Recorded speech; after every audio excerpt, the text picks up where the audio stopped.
चलिए स्टूडेंट्स, आपको ये तो पता ही लग गया, अभी हमने ये ही पढ़ा प्रीवियस लेक्चर में कि जो एक एएमयू होता है उसको हमने इसका एक नया फॉर्मूला निकाला है, दैट इज इसके बराबर। ठीक है, मतलब एक एएमयू जो है 1/एवोगैड्रोस नंबर के बराबर होता है आपको। ठीक है, अब एक चीज वेरी इंपॉर्टेंट यहाँ पे देखेंगे, पहले के जमाने में हमारे पास मास निकालने के लिए कोई इंस्ट्रूमेंट नहीं होता था, लेकिन आज के टाइम पे हमारी साइंस ने इतनी ज्यादा डेवलपमेंट कर ली है कि आजकल हमारे पास आ गया है मास स्पेक्ट्रोमीटर।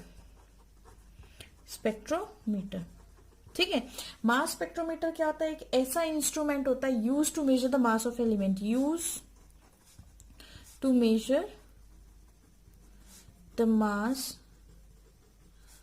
ऑफ एटम और एलिमेंट, है ना।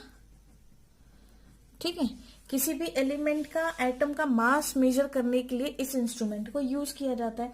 तो फ्रॉम मास स्पेक्ट्रोमीटर से हमें ये पता लगा कि जो मास है, mass of one carbon atom, एक कार्बन एटम का जो मास है वो किसके इक्वल है? 1.99 इंटू 10 पे पावर -23 ग्राम्स। ये आपका एक कार्बन का, एक एटम के कार्बन का मास है। ठीक है, अगर हमें मास एक कार्बन का पता लग गया तो हम इसको इस तरह से भी लिख सकते हैं। कैसे लिखेंगे हम इसको? सिंपल सा मेथड है, हमारे पास एक एएमयू जो था, 1 एएमयू किसके इक्वल था?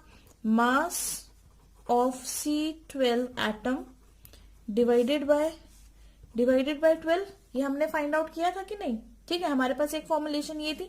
अब इसी फॉर्मुलेशन में हम वैल्यू पुट करते हैं। इसका मास आपको गिवन है 1.99 इंटू 10 पे पावर -23, ठीक है, डिवाइडेड बाय 12 आ गया आपके पास। अब इस चीज को कैलकुलेट करने के बाद जो आपके पास आंसर आएगा वो अप्रोक्सीमेटली होगा 1.66 इंटू 10 पे पावर -24 ग्राम्स।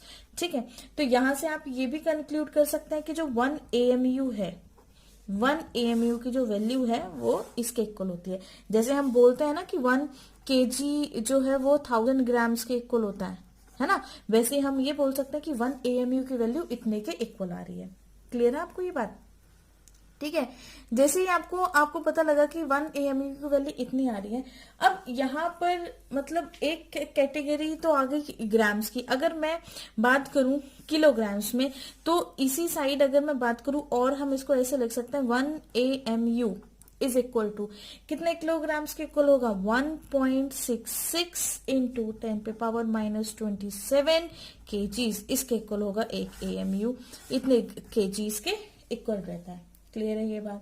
ठीक है, तो अब आगे चलते हैं कि एएमयू जो है, सिंपल एएमयू को निकालने के लिए हम क्या फॉर्मूला यूज करते हैं? किसी भी मास का आप एटम लोगे और उसको उसकी रेफरेंस वैल्यू से आपने क्या किया? डिवाइड कर दिया। चाहे आप वहां पे रेफरेंस वैल्यू लें, चाहे आप वहां पे स्टैंडर्ड वैल्यू लें, कोई भी बात कह सकते हैं। ठीक है, तो मतलब मुझे अगर एएमयू में वैल्यूज फाइंड आउट करनी है तो मैं क्या लूंगी? मास ऑफ एटम, किसी भी मास का atom divided by standard value. ठीक है, और यहां पर स्टैंडर्ड वैल्यू मेरी क्या थी? कार्बन 12 को ही, तो ये कार्बन 12 को आपने स्टैंडर्ड वैल्यू मान लिया था। ठीक है, तो इसी को आपने डिवाइड कर दिया। और हम इसको एक और तरीके से लिख सकते हैं, अगर आप मतलब आगे फाइंड आउट करना चाहें तो देखिए, इसको हम ऐसे भी लिख सकते हैं, मास ऑफ एटम, और वो जो आपके पास स्टैंडर्ड वैल्यू है वो क्या आएगी? 1.66 इंटू 10 पे पावर -24 ग्राम पर एएमयू। ठीक है, ये आपकी आ जाती है। अब यहाँ पर एक क्वेश्चन भी सॉल्व करते हैं। एक क्वेश्चन मैं आपको बताती हूँ, एक क्वेश्चन बोलती हूँ, देखिए लिखेंगे क्वेश्चन, लिखिए यहाँ पर क्वेश्चन नंबर 1 फर्स्ट लिखेंगे कि एक्सपेरिमेंटली हमने देखा कि experimentally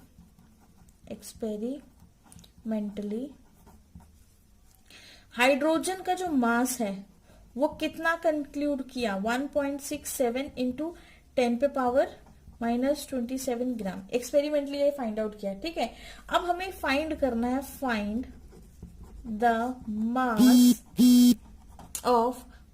the mass of hydrogen atom in AMU. ठीक है, हाइड्रोजन एटम का हमें मास फाइंड आउट करना है एएमयू के अंदर। तो देखिए इस क्वेश्चन को अब हम कैसे सॉल्व करेंगे, वेरी इजी। देखिए मैं यहाँ पे इस क्वेश्चन को सॉल्व करके दिखाती हूँ। आपने क्या किया, एएमयू की वैल्यू पुट करी है ना, एएमयू किसके इक्वल था, given mass, mass of atom आपको ये गिवन है, आप वैल्यू पुट करिए 1.67 इंटू 10 पे power -27 divided by standard value. Standard value आपको कितनी गिवन है, जो आपकी स्टैंडर्ड वैल्यू है वो ये है, क्योंकि हमने यहाँ पर अभी फाइंड आउट करी स्टैंडर्ड वैल्यू कितनी आएगी 1.66 इंटू 10 पे पावर -24। ठीक है, तो यहाँ पे इसको क्रॉस करके जो आपका कट क्रॉस करके जो आपका आंसर आएगा वो अप्रोक्सीमेटली आएगा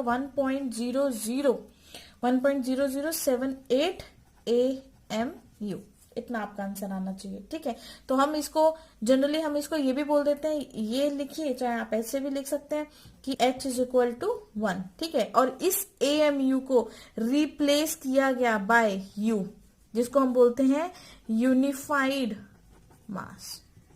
ओके, AMU की जगह अब आज के टाइम में हम इसको U यूज करते हैं, जिसको हम यूनिफाइड मास बोलते हैं। ओके